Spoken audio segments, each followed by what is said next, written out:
कैसे हो दोस्तों। मैं आपके लिए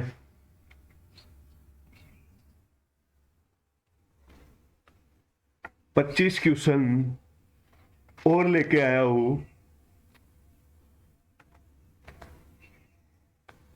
और जो 25 क्वेश्चन मैं आपके लिए और लेके आया हूँ दोस्तों, ये 25 क्वेश्चन 2015 में भी आपका जूनियर अकाउंटेंट का पेपर हुआ था। 2013 में आवेदन कराए गए, 2015 में ये पेपर हुआ था। और इस पेपर का आउट होने की वजह से इस पेपर को एग्जाम होने के कुछ ही घंटों बाद नहीं सॉरी, कोर्ट के आदेश से इस एग्जाम को रद्द कर दिया गया था। और रद्द करने के बाद ये दोबारा से वसुंधरा सरकार ने ये एग्जाम दोबारा से करवाया था। तो दोस्तों, ऐसी स्थिति में इस एग्जाम के भी अपन 25 क्वेश्चन देखेंगे कि किस प्रकार के क्वेश्चन अपनी एग्जाम में पूछे गए हैं।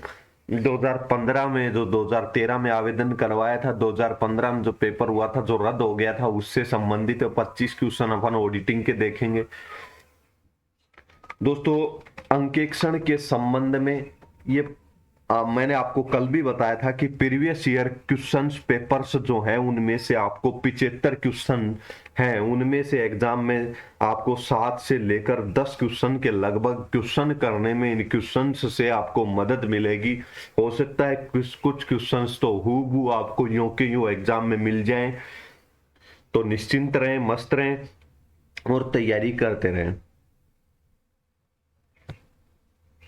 अब अपन एक एक करके क्वेश्चन सोल्व करना प्रारंभ करते हैं। अपना पहला क्वेश्चन क्या है? अंकेक्षण निम्न रूप में होता है। अंकेक्षक निम्न रूप में होता है।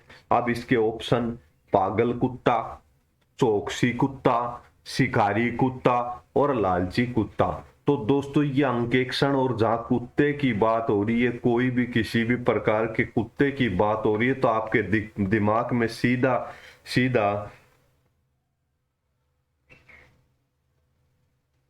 आपके दिमाग में सीधा सीधा क्या आना चाहिए? Kingston cotton mill.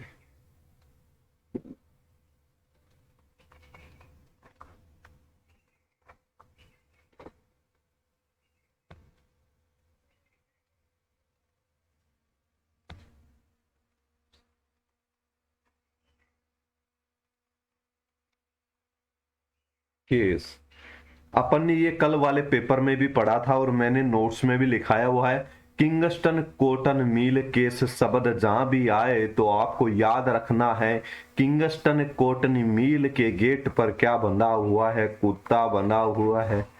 और वो कैसा कुत्ता है जो दोस्तों किंगस्टन कॉटन मिल केस के गेट पर बांध रखा है? तो दोस्तों, रखवाली के लिए बांध रखा होगा। जो रखवाली और चौकसी के लिए बांध रखा है तो दोस्तों शिकारी कुत्ता नहीं होगा।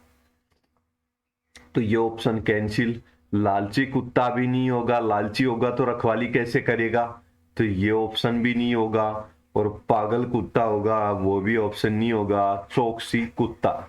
तो अंकेक्षक निम्न रूप में होता है, आपसे पूछे तो चौकसी करने वाले, चौकीदारी करने वाले या रखवाली करने वाला कुत्ता होता है। कुत्ता कौन सी मिल के गेट पे बंधा हुआ है? तो किंगस्टन कॉटन मिल केस के गेट पे बंधा हुआ है। तो इसलिए गेट पे कुत्ता किस लिए बांधते हैं? रखवाली करने के लिए, चौकसी करने के लिए। तो चौकसी करने वाला कुत्ता, ये अपन ने पढ़ा भी है। और तो ये क्वेश्चन नंबर 51 हो गया। एक एक माने अपने हिसाब से। आंतरिक जांच।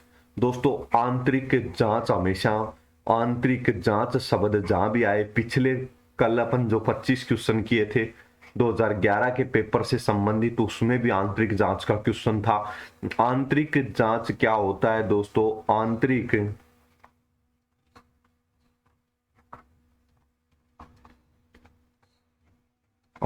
नियंत्रण प्रणाली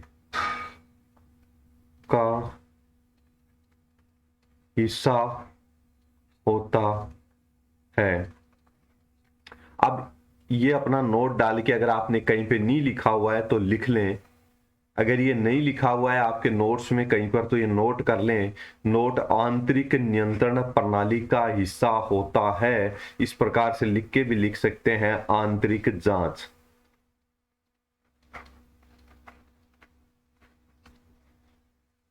तो दोस्तों ये हो गया।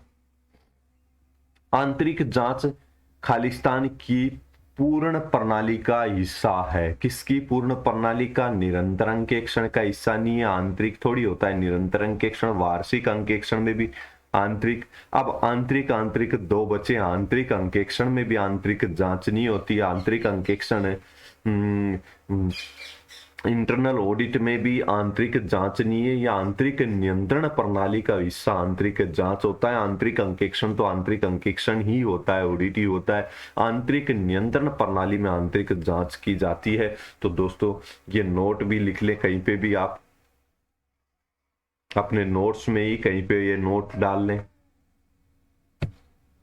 संपत्तियों के सत्यापन से में सम्मिलित नहीं है। अब संपत्तियों के सत्यापन में, अब ये दोस्तों अब तक अपन ने जो दो क्वेश्चन किए, ये दोनों क्वेश्चन यो के अपने नोट्स में से हैं। तीसरा, संपत्तियों के सत्यापन में सम्मिलित नहीं है, नहीं को अंडरलाइन कर ले। संपत्तियों के मूल्य की जांच, संपत्तियों का वेरिफिकेशन करते हैं तो मूल्य की जांच करते हैं कि वास्तव में जिस मूल्य पर दिखाया गया है वो मूल्य है क्या। तो दोस्तों ऑप्शन संख्या 1 सही है। संपत्ति की बाजार में उपलब्धता की जांच, दोस्तों बाजार में जब किसी कंपनी का अपन अंकेक्षण कर रहे हैं तो अपन कंपनी की संपत्तियों की जांच करेंगे, ना कि बाजार में उसकी उपलब्धता की। इस संबंध में कोई जांच नहीं करेंगे, तो ये नहीं होगा। संपत्ति की विद्यमानता की जांच, संपत्ति की विद्यमानता की जांच कि संपत्ति विद्यमान है या नहीं है। बिल्कुल सही है कि व्यवसाय के अंतर्गत जो लेखों में संपत्ति दिखाई गई है वो संपत्ति है या नहीं है, तो ये भी जांच। संपत्ति के स्वामित्व और स्वामित्व की जांच, बिल्कुल सही है। संपत्ति के स्वामित्व की जो संपत्ति है कंपनी के अंतर्गत वो वास्तव में कंपनी की ही संपत्ति है क्या, ये भी जांच करेंगे। तो अब इनमें से सम्मिलित नहीं है पूछ रहा है, तो ये तीनों तो सही है। तो सम्मिलित क्या नहीं है, ये नहीं है, तो ऑप्शन संख्या 2 उसका उत्तर हो जाएगा।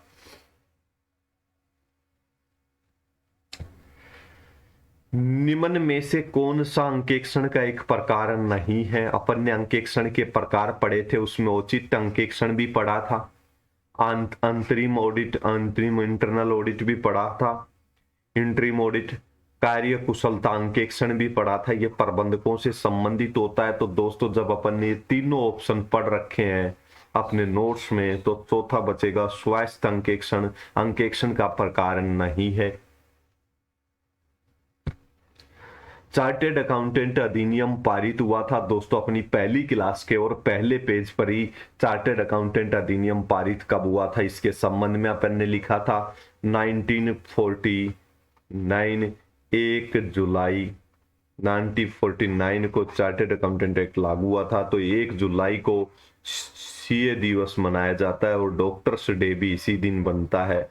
तो दोस्तों 1949 ये अपने स्पष्ट शब्दों में लिखा हुआ है, ये कि एक भी ऑप्शन सही नहीं है।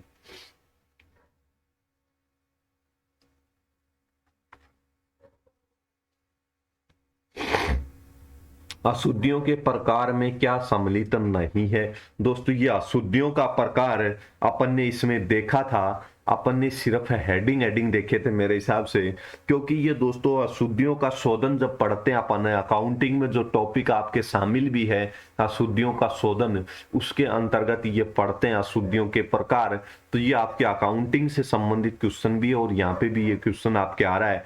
तो दोस्तों इसको समझना, सिद्धांतों की अशुद्धि होती है अकाउंटिंग में, ये ऑप्शन सही है। अपने को ढूंढना कौन सा है सही नहीं है, तो सही ये है। हिसाब की अशुद्धियां, ये भी सही है। और दोहराव की अशुद्धियां 2 बार लिखे जाने की, लेकिन संप्रेषण की अशुद्धियां कोई लेखांकन में अशुद्धि का प्रकार नहीं होती है।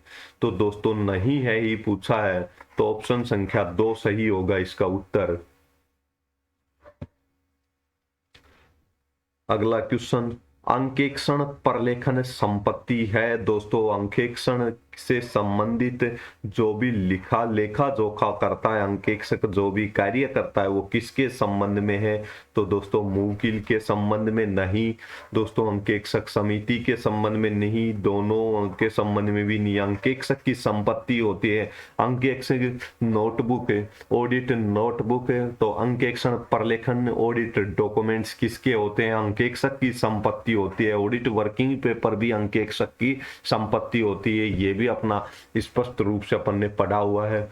निम्न में से कौन सा अंकेक्षण अभिमत का एक प्रकार नहीं है? यानी कि अंकेक्षक जब राय प्रकट करता है, अभिमत यानी राय प्रकट करता है, तो किस प्रकार की करता है?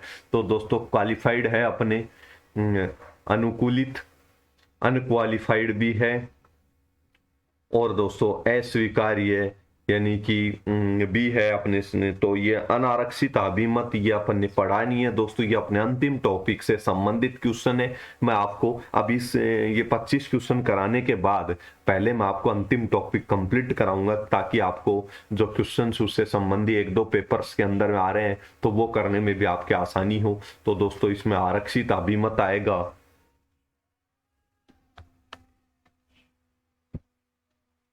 एक फर्म की संपत्तियों का मूल्य, दायित्व, रिजर्व, संतुलन, प्रावधान। दोस्तों संपत्तियों का मूल्य आ गया, दायित्व आ गया, रिजर्व, संतुलन, प्रावधान, अर्जित लाभांश आ गया, व्यवसाय की हानि आ गया। यानी कि ये सारी बैलेंस शीट में लिखी जाने वाली मदों का सत्यापन आ रहा है इसमें। संपत्तियों का मूल्य, संपत्तियां बैलेंस शीट में लिखी जाती हैं दोस्तों, दायित्व दूसरी साइड बैलेंस शीट में लिखे जाते हैं, रिजर्व भी होते हैं, प्रावधान प्रोविजन भी होते हैं, दोस्तों अर्जित लाभ की राशि भी होती है, और व्यवसाय की हानि के सत्यापन को कहते हैं दोस्तों चिट्ठा अंकेक्षण कहते हैं। इन सब के सत्यापन को ही चिट्ठा अंकेक्षण कहते हैं। अंतिम अंकेक्षक के नियोजन चरणों के दौरान अंकेक्षक को लगा कि अनुपयुक्त अंकेक्षण सुझाव की प्रायिकता बहुत अधिक है, पॉसिबिलिटी संभावना कि सही सूचनाएं नहीं देंगे कंपनी में डायरेक्टर से और सदस्य, ऐसी प्रायिकता अधिक है, अनुपयुक्त सुझाव की प्रायिकता अधिक है। तो दोस्तों प्रत्येक चीज का अपन भौतिक रूप से अंकेक्षक क्या करेगा? सत्यापन करेगा। तो भौतिकतावाद स्तर में क्या करेगा? वृद्धि करेगा। भौतिकतावाद स्तर में क्या करेगा? वृद्धि करेगा। अब अगला, सभी आय व खातों को संतुलन। दोस्तों आपसे पूछे, ये वैसे भी ये भी क्वेश्चन आपने अकाउंटिंग में जब आप लेखों के प्रकार पढ़ेंगे, आपके टॉपिक है लेखों का प्रकार, यानी कि लेखों के प्रकार जब पढ़ेंगे, खातों का प्रकार जब पढ़ते हैं अपन, तो व्यक्तिगत खाते, वास्तविक खाते और अवास्तविक खाते इस प्रकार से होते हैं। तो दोस्तों व्यक्तिगत खाते, वास्तविक खाते और अवास्तविक खाते, जहां भी आपको पीएनएल, प्रॉफिट एंड लॉस यानी कि लाभ व हानि खाते की बात करें, और आय तथा व्यय खाते की बात करें, कहीं पर भी ये बात भी दिमाग में बैठा लेना। पीएनएल अकाउंट की बात करें, आय व्यय खाते की बात करें, तो ये दोनों खाते कैसे हैं? अव्यक्तिगत प्रकृति के हैं। कैसे हैं ये दोस्तों? व्यक्तिगत प्रकृति के खाते हैं। लाभ हानि की खाते की बात करें, आय व्यय की बात करें, ये आपके अकाउंटिंग में दे रखा है। ये भी सभी आय व्यय खातों को संतुलन का प्रमाणन, शेष प्रमाणन के रूप में जाना जाता है। तो दोस्तों व्यक्तिगत खाते के रूप में जाना जाता है। सार्वजनिक कंपनी का अंकेक्षक नियुक्त किया जाता है दोस्तों, सार्वजनिक कंपनी यानी कि पब्लिक कंपनी की ये बात कर रहा है। और पब्लिक कंपनी कैसी होती है? सरकारी कंपनी नहीं होती और निजी कंपनी नहीं होती। तो सरकारी कंपनी का अंकेक्षक नियुक्त किया जाता है। तो दोस्तों सरकारी कंपनी का अंकेक्षक किसको नियुक्त किया जाता है? तो सरकारी कंपनी द्वारा नहीं दोस्तों, कंपनी थोड़ी नियुक्त करेगी अंकेक्षक, कंपनी नियुक्त नहीं करेगी। केंद्र सरकार द्वारा भी अंकेक्षक की नियुक्ति नहीं होगी दोस्तों, ऋण पत्र धारकों द्वारा भी नहीं होंगी। ये तो लोन देने वाले हैं, लोन देने वालों का तो सिर्फ ब्याज से मतलब होता है। तो दोस्तों अंशधारियों द्वारा सरकारी सार्वजनिक कंपनी के अंकेक्षक की नियुक्ति होगी, क्योंकि अंशधारी क्या होते हैं? सदस्य होते हैं, और सदस्यों द्वारा ही एनुअल जर्नल मीटिंग में, अंशधारियों द्वारा या सदस्यों द्वारा ही एनुअल जर्नल मीटिंग में क्या होता है? अंकेक्षक की नियुक्ति होती है। तो दोस्तों ये अंशधारियों द्वारा इसमें ऑप्शन आएगा।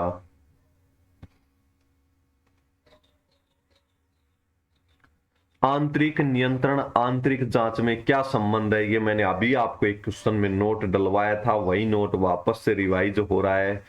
आंतरिक नियंत्रण अपन या ऐसे लिख दें,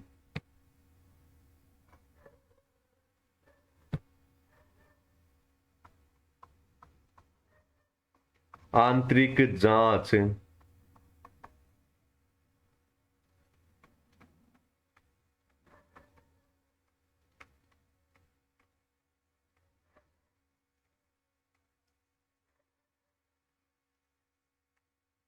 आंतरिक जांच आंतरिक नियंत्रण का भाग होता है। ये इंटरनल कंट्रोल सिस्टम का हिस्सा होता है। आंतरिक जांच तो एक और समान होते हैं, बिल्कुल समान नहीं होते, अलग अलग होते हैं, अलग अलग भी नहीं होती, ये इसका हिस्सा होता है।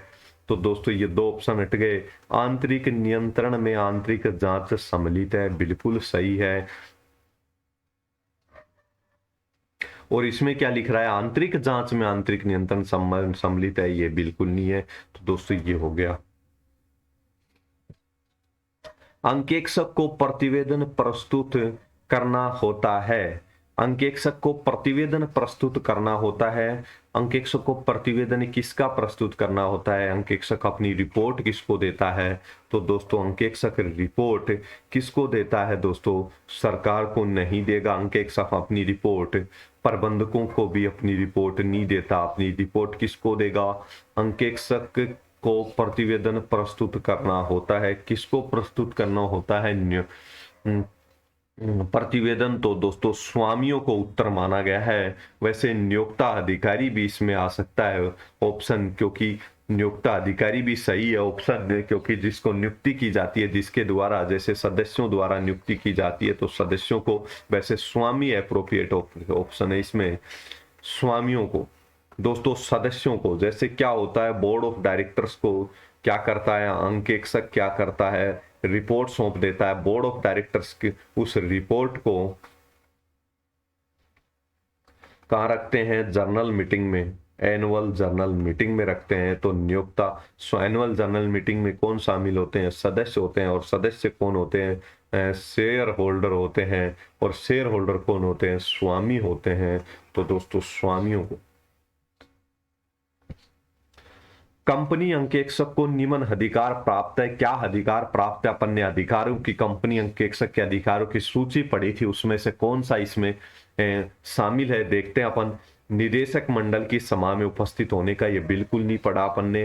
हाँ, साधारण सभा में उपस्थित होने का पढ़ा था, तो ये तो नहीं होगा। जिस कंपनी का अंकेक्षण किया जा रहा है उसे लाभांश प्राप्त करने से कोई मतलब नहीं, अपन ने पढ़ा था। पारिश्रमिक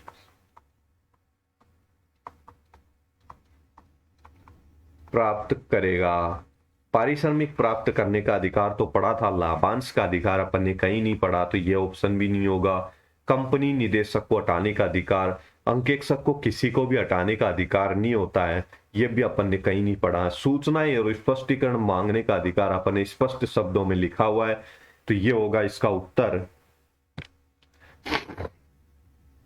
अंकेक्षक द्वारा वित्तीय विवरण अंकेक्षक के लिए किए गए कार्य पत्रों को निर्माण किया जाता है, यह कहलाता है।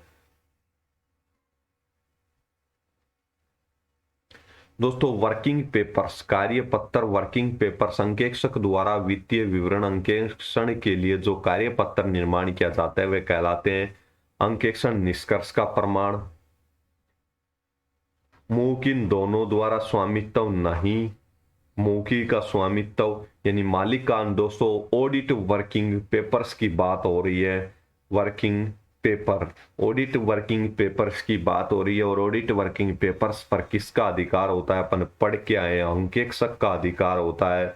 अंकेक्षक द्वारा स्वामित्व में होते हैं, ये भी नहीं है। और अंकेक्षण निष्कर्ष का प्रमाण भी नहीं होते हैं, निष्कर्ष का प्रमाण तो ऑडिट रिपोर्ट होती है।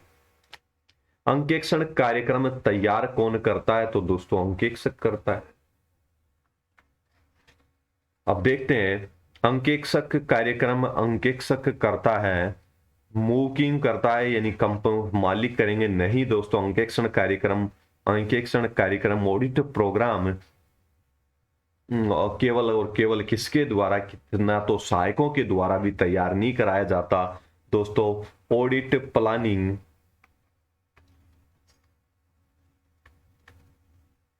क्या होता है, महत्वपूर्ण कार्य होता है, और ऑडिट प्लानिंग का कार्य महत्वपूर्ण कार्य होता है, इसी के आधार पर अंकेक्षण होता है। तो दोस्तों ये अंकेक्षक के द्वारा किया जाता है, तो इसमें अंकेक्षक द्वारा आएगा, सहायकों द्वारा भी नहीं होता है, सहायकों और अंकेक्षक दोनों के द्वारा भी नहीं होता है, इसमें केवल अंकेक्षक द्वारा अंकेक्षक कार्यक्रम ऑडिट प्रोग्राम तैयार किया जाता है। हाँ दोस्तों, ऑडिट वर्किंग पेपर्स की बात करता किसके द्वारा तैयार होता है, तो दोस्तों अंकेक्षक द्वारा और अंकेक्षक के सहायकों द्वारा ऑप्शन आ जाता, लेकिन या तो अंकेक्षक आएगा क्योंकि ऑडिट प्लानिंग की बात कर रहा है। भारत में चिट्ठा अंकेक्षण का पर्याय है दोस्तों एनुअल अंकेक्षण।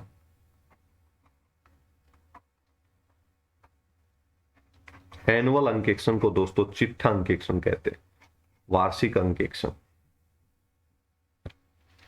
एक कलरक के कार्य को दूसरा कलरक चेक करता है तो ये जांच है, और कैसी जांच है, जांचता है, जांच है, कैसी जांच है, तो दोस्तों ये आंतरिक जांच है। अंकेक्षण नहीं है, अंकेक्षण नहीं है, कलरक आपस में चेक करें, अंकेक्षण तो दोस्तों बाहर से होता है, आंतरिक अंकेक्षण भी नहीं है, ये आंतरिक नियंत्रण कंट्रोल सिस्टम तो बहुत पूरा होता है जिसमें आंतरिक जांच भी शामिल होती है। ये तो एक कलरक का कार्य दूसरा कलरक चेक कर रहा है केवल, तो ये आंतरिक जांच है। लेखा परीक्षण को परिभाषित किया जा सकता है, लेखा परीक्षण को परिभाषित किया जा सकता है। लड़ लो, ये क्वेश्चन जो अपना है, इस क्वेश्चन के आधार पे अपन देखना दोस्तों, अंकेक्षण परीक्षण लेखा परीक्षण यानी कि लेखा ऑडिट, यानी कि ऑडिट की बात कर रहा है, और ऑडिट का मुख्य उद्देश्य तो क्या था, राय प्रकट करना था वित्तीय विवरणों पर। और अपन ने क्या पढ़े थे, सहायक उद्देश्य पढ़े थे, उसमें अपन ने पहला पढ़ा था शुद्धियों को, त्रुटियों बोले वह कपट को रोकना, सहायक उद्देश्यों में दूसरा शुद्धियों और कपट को पकड़ना। ये इस प्रकार से अपन ने सहायक उद्देश्य पढ़े थे। तो लेखा पुस्तकों को तैयार करना के का कार्य तो लेखाकार का होता है दोस्तों। पता नहीं पेन में कुछ प्रॉब्लम आ गई, ये कार्य किसका होता है, लेखा पुस्तकों को तैयार करने का कार्य तो दोस्तों लेखाकार का होता है। अकाउंटेंट का काम होता है ये तो दोस्तों चार्टर्ड अकाउंटेंट करता है। लेखा परीक्षण जांच तो लेखा पुस्तकों का परीक्षण करना प्रबंधकों को दिए गए नहीं दोस्तों, लेखा पुस्तक और लेखा परीक्षक जो ऑडिट का कार्य किया जाता है दोस्तों, वो जो प्रबंधकों को सलाह देना नहीं होता है ऑडिटर का मुख्य कार्य है। सबसे पहले तो ऑडिटर का मुख्य कार्य राय प्रकट करना होता है, फिर अशुद्धियों और कपट को तो दोस्तों त्रुटियों का पता लगाना व रोकथाम, ये उत्तर माना गया था और यही उत्तर है इसमें। क्योंकि वैसे तो ये भी दोस्तों सलाह देना भी अंकेक्षक का सहायक कार्यों के अंदर आता है, लेकिन इसको नहीं माना, त्रुटियों को माना है, क्योंकि सबसे पहले राय प्रकट करने के बाद कोई महत्वपूर्ण सहायक कार्य वो है त्रुटियों और कपट को रोकना, त्रुटियों और कपट का पता लगाना, ये महत्वपूर्ण सहायक कार्य है। तो ये माना गया, ऑप्शन डी माना गया इस क्वेश्चन में।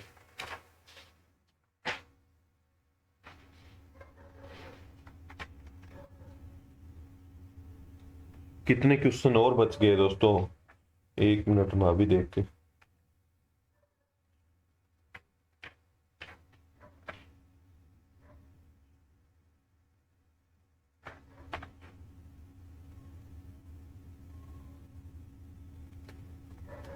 दोस्तों 5 क्वेश्चन और बच गए अपने। अंकेक्षण प्रारंभ होता है, अंकेक्षण कहां से प्रारंभ होता है तथा समाप्त होता है, जहां कौन समाप्त होता है दोस्तों, मैंने आपको बताया था पुष्ट पालन, पहली क्लास में बताया था पुष्ट पालन जहां क्या होता है, समाप्त होता है, वहां क्या प्रारंभ होता है दोस्तों, अंकेक्षण। और जहां अंकेक्षण समाप्त होता है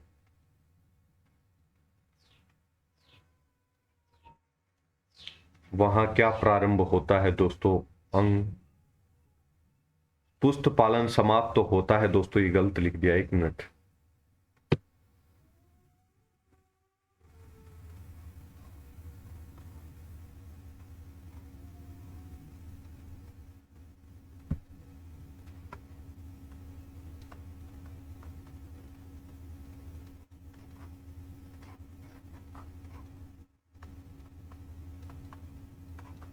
पुष्ट पालन समाप्त होता है, वहां लेखांकन प्रारंभ होता है।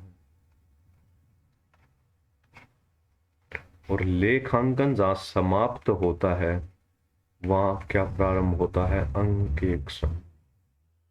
तो इसके आधार पर ये अपन ने पहले पहले चैप्टर में, फर्स्ट अध्याय में, फर्स्ट टॉपिक में पढ़ा था। टॉपिक फर्स्ट में ये अपन ने पढ़ा था। तो दोस्तों ये अंकेक्षण प्रारंभ होता है। कहां प्रारंभ होता है? यहां से प्रारंभ होगा। तो क्या समाप्त हुआ इससे पहले? लेखांकन जहां समाप्त होता है वहां अंकेक्षण प्रारंभ होता है। सतत निरंतर अंकेक्षण है। सतत और निरंतर अंकेक्षण कौन सा होता है? रेगुलर कंटिन्यूअस ऑडिट को नियमित अंकेक्षण है। नियमित अंकेक्षण है। कंटिन्यूअस ऑडिट को सतत व निरंतर अंकेक्षण कहते हैं। और दोस्तों प्रमाणन से संबंधित है। प्रमाणन से, वाउचिंग से संबंधित क्या है? वाउचिंग प्रमाणन में नगद प्राप्तियों का भी प्रमाणन होता है, क्रेडिट लेन देन का भी प्रमाणन होता है, बिलों से, रसीदों से मिलान होता है और नगद भुगतान का, सभी लेन देनों का वाउचिंग किया जाता है, प्रमाणन किया जाता है। तो उपरोक्त सभी ऑप्शन आएगा। निम्न में से किसे अंकेक्षण की सीमा नहीं कहा जा सकता? तो दोस्तों अंकेक्षक केवल अपनी राय प्रकट करता है, ये अंकेक्षण की सीमा है। अंकेक्षण से सभी कपटों का प्रकटीकरण नहीं होता है, ये बात भी बिल्कुल सही है।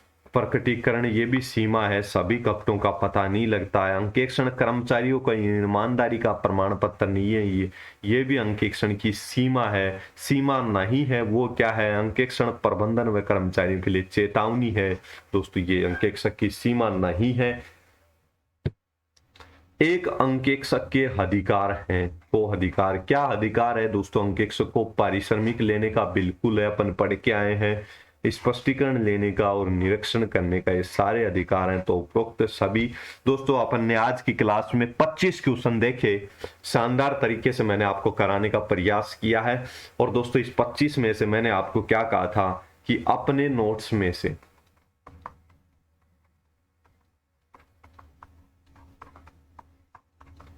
कितने क्वेश्चन, 20+ क्वेश्चन आपको कहां मिल जाएंगे? एग्जाम में। तो दोस्तों आप देखना इन नोट्स में से अपन जब ये क्वेश्चन करा रहे हैं तो 25-20+ क्वेश्चन तो यूं के यूं मिल रहे हैं। बाकी कुछ क्वेश्चन किससे करने के हैं? दोस्तों आपके माइंड से सोच कर आंसर देने के हैं। कुछ क्वेश्चन अकाउंटिंग पर बेस्ड हैं, तो थोड़े से अकाउंटिंग पर बेस्ड हैं, तो वो आपकी अकाउंटिंग की आप अगर तैयारी करोगे तो उसके आधार पे हो जाएंगे। कुछ क्वेश्चन से दिमाग से सोच के करने हैं, तो वो तो दोस्तों आपका दिमाग वहां पे किस प्रकार से कार्य करता है इस पर निर्भर करेगा। तो दोस्तों 20 के लगभग क्वेश्चन तो आपको यूं के यूं अपने पढ़ाए हुए में से मिल रहे हैं। इन पेपर्स में भी मैं आपको सिर्फ ये दिखाना चाहता कि मेरे पढ़ाए हुए में से क्वेश्चंस मिल रहे हैं। तो दोस्तों मैं तो इन 25 के 25 क्वेश्चंस को भी अपने नोट्स में शामिल कर देता। नहीं दोस्तों, मैंने ऐसा करने का प्रयास नहीं किया। क्यों नहीं किया? कि आपको पता लगे कि वास्तव में किसी भी बुक से या पुस्तक से पढ़ोगे तो कितना कवर होगा उसमें से, और कितने क्वेश्चन माइंड से करने हैं, या फिर लेखांकन पर आधारित क्वेश्चन से भी पूछता है अंकेक्षण में, और लेखांकन भी अपने टॉपिक के अंदर शामिल है। तो दोस्तों अशुद्धि शोधन वाले टॉपिक से भी इसमें एक क्वेश्चन दे रखा था, तो कुछ क्वेश्चन आप वहां की मदद से भी कर पाएंगे। तो धन्यवाद दोस्तों।